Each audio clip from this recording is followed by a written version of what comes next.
Assalamualaikum warahmatullahi wabarakatuh. Teman-teman, video ini adalah video vlog Cute Palu Gada yang ke-8. 538. Jadi ini sudah 8 minggu saya upload vlog ini. Apa itu Cute Palu Gada? Cute Palu Gada itu nama toko, teman-teman. Nama toko punya klien saya yang saya upload setiap progresnya saya upload setiap Rabu jam 19.30 insya Allah. Jadi ini kayak reality show hubungan antara klien dan konsultan. Saya sebagai konsultan dan yang punya toko sebagai klien ya. Harapannya tokonya jadi maju. Dan sudah 8 minggu ya belum maju-maju amat sih, justru cenderung stagnan atau bahkan kemunduran.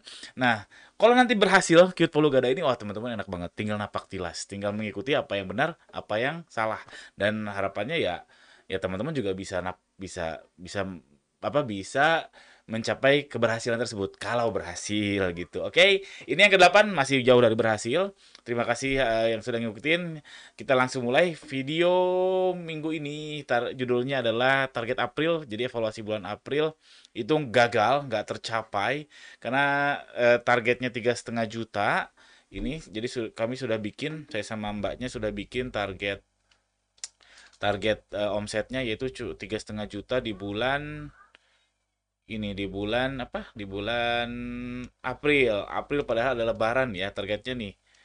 Kok target omset mana sih?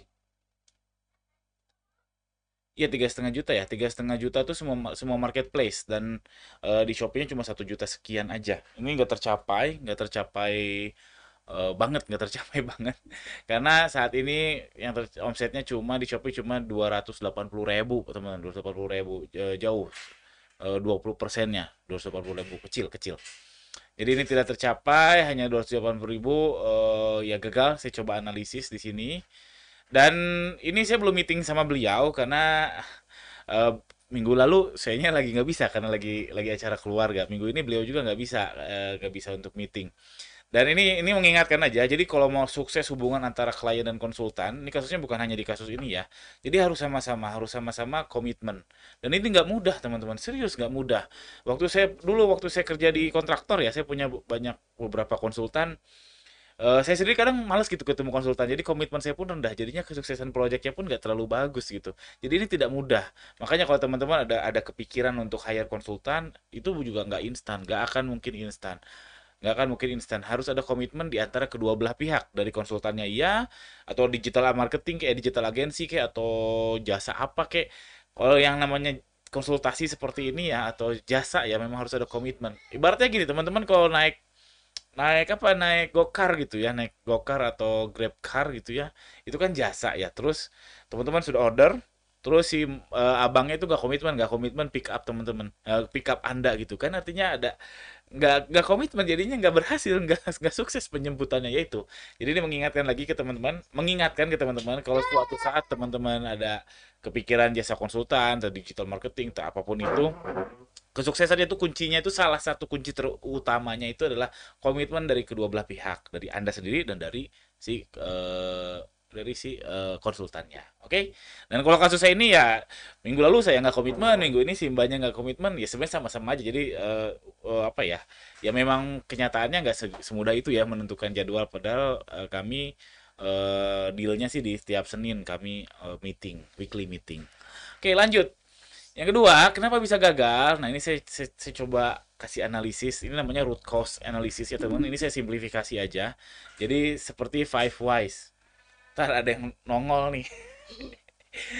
Jadi, ini namanya root cause analysis. Ini beda sama yang catatan saya di kertas. Ini saya simplifikasi aja. Atau ada juga namanya five whys. Teman-teman ini aja, apa, googling aja. Apa itu ini, dan manfaatnya adalah mencari ya sesuai namanya ya, mencari alasan suatu masalah. Jadi omsetnya kurang dari 3,5 juta. Kenapa? Karena omsetnya cuma 270.000. Kenapa 270.000? Padahal kunjungannya oke kok dan conversion rate-nya hanya 0,16. Sorry, ini Shopee-nya. Oh, ini saya revisi dulu sebentar. Nah, jadi omsetnya Shopee-nya 1,5 juta, 1,1 juta ya, 1 juta lah kita buletin. Dan tercapainya cuma 270.000. Kunjungannya padahal oke karena waktu itu sudah di breakdown harian. Target kunjungan trafficnya itu di Shopee adalah 2.900 di bulan April. Dan ketika saya lihat si bulan April itu kunjungannya sampai 3.700, berarti tercapai dong. Jadi kunjungan tercapai, tapi omsetnya nih, targetnya cuma 1 juta, alhasil cuma 270.000, jadi 30% kurang. Nah, lalu dari itu CR-nya hanya 0,16 kan tadi lihat ya, 0,16% nih, 0,16% tingkat konversinya. Hanya tercetak tercapai 6 order saja teman-teman. Harusnya berapa sih? Nah harusnya tuh dapat 22 order dan conversion rate-nya 0,6%. Hitungnya sederhana aja. Jadi kan di sini bisa dilihat, kita lihat hitung dulu basket size-nya. Penjualnya 270.000, pesanannya 6. Berarti 270.000 dibagi 6, 45.000 per pesanannya. Dan kita targetnya kan 1 juta ya, berarti 1 juta dibagi 45.000. Artinya harusnya tercapai 22 pesanan. Kalau 22 pesanan itu conversion rate-nya berapa? Karena kan trafficnya tercapai ya, trafficnya bahkan melebihi 3.700. Berarti 22 dibagi 3.700. Sama 0,005 dikali 100% sama 0,6%. Jadi jelas bahwa masalahnya ada di conversion. Yang tadinya conversion aslinya 0,16, kalau mau tercapai itu harus 0,6. Dan namanya conversion ya 0,1% itu kerasa banget. Kerasa banget.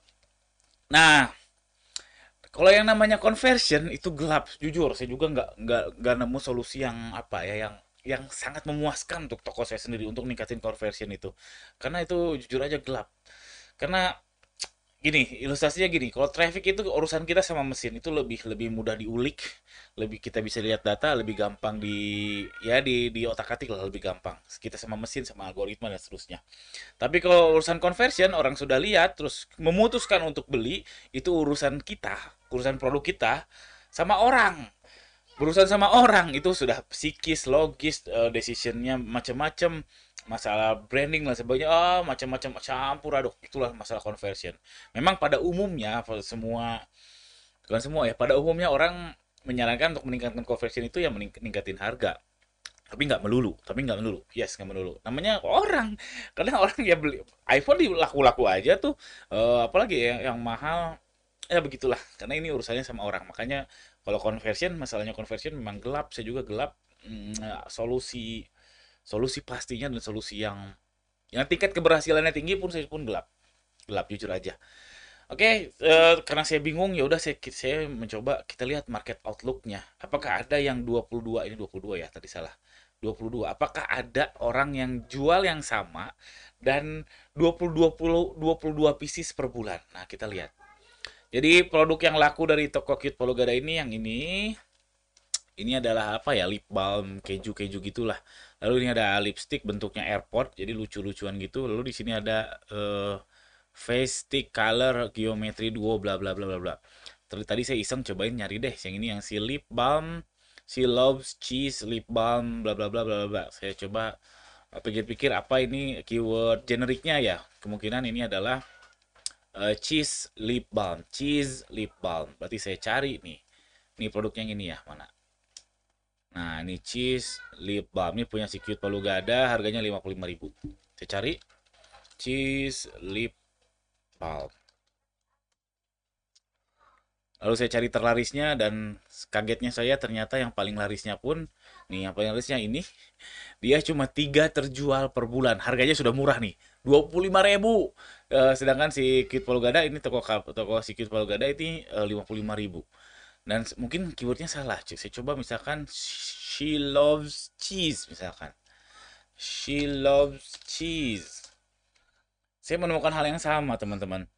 Jadi nah, ini bahkan nggak ada tulisannya terjual per bulannya berapa. Jadi saya sudah utak-atik ternyata nggak nemu toko yang jual yang sama dan terjual 22 pieces per bulan. Lalu saya pindah lagi ke ya produk satu lagi yang ini, yang si Hang Fang Airport Lipstick. Langsung saya search aja AirPods Lipstick. Terlarisnya kita lihat kompetitornya. Nih, ini pun ada nih. 20 ada nih 22 terjual, bukan apa? Ini ada yang di atas 22 terjual, tapi sedikit sekali, cuma 1, 2, 3, 4. Cuma 4 toko seantero Shopee. Artinya apa? Artinya marketnya kecil. Jadi orang yang nyari produk ini marketnya kecil. Beda kalau misalkan coba aja teman-teman search abaya gitu. Yang 1000 terjual per bulan, 1000 terjual per bulan tuh banyak. Mungkin sampai 20 teratas tuh 1000 per bulan, 1000 per bulan dan seterusnya. Lalu saya cek lagi yang, nah yang ini agak lumayan. Nih yang Lamelia Contouring Stick Count, count, counter, counter ya. Stick face. Kita search. Nah ini ada lumayan, ada yang sampai 1000 terjual, tapi harganya murahnya bukan main 9.000 perak teman-teman. Sedangkan si Tokyo Palu Gada ngejualnya adalah seharga 17.000 setengahnya. Jadinya ini kelak. Ini juga berat. Ini bersaing di sini berat. Intinya produk yang ini, produk yang tadi yang keju-kejuan ini, kalau misalkan mau fight terus rasanya nggak make sense ya, karena nggak ada orang lain yang pernah menjual 22 pieces per bulan. Target kita kan target si Cute Palu Gadi 22 pieces per bulan ya. Sama yang AirPods ini menurut saya nggak make sense juga karena ini ada cuma 4 ekor toko, 4 toko yang berhasil di atas 22 pieces per bulan. Ini walaupun nggak akurat ya, tentu ini nggak akurat sih angka terjual per bulannya dan seterusnya. Dan intinya setelah saya pikir-pikir, saya lihat market outlooknya secara besarnya, jadi the championnya ada nggak? Ternyata ada tuh, cuman nggak terlalu mentereng. Artinya marketnya kecil. Kecuali yang tadi yang si stick face tadi mungkin ada peluang, walaupun rasanya berat karena yang terlarisnya itu jelas yang termurah. Karena ini jualan di marketplace teman-teman. Kalau jualan di marketplace itu susah kita penetrasi pasar produk-produk yang seperti ini. Kalau misalkan yang memang marketnya kecil ya, tadi kayak orang siapa sih yang nyari nyari lipstick AirPods gitu ya. Saya nggak tahu ya. Orang tuh kalau datang ke marketplace sudah tahu di otaknya mau beli apa. Dan kalau tiba-tiba toko toko Cute Polugari ini dia 1000 pieces per bulan sendiri, itu saya belum pernah mengalami dan rasanya berat. Kecuali kalau jualan di Facebook, kecuali kalau di push di Facebook, di Instagram sehingga datang ke Shopee itu sangat mungkin, tapi sangat mahal saya yakin. Jadi gitu saya lihat market outlooknya yang 22 pieces per bulan ngejar 22 pieces per bulan berat berat banget sepertinya, khususnya untuk dua produk yang tadi laku di si Cute Polugada tadi di ya si Cute Polugada ini cuma tiga ya yang laku di bulan ini, yang keju, lalu AirPod sama yang contouring.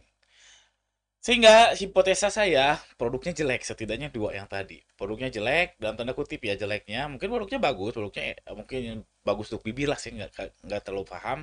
Cuman ya karena jelek tuh secara umum marketnya kecil ya, marketnya kecil, orang ya nggak pengen-pengen amat dan lain sebagainya.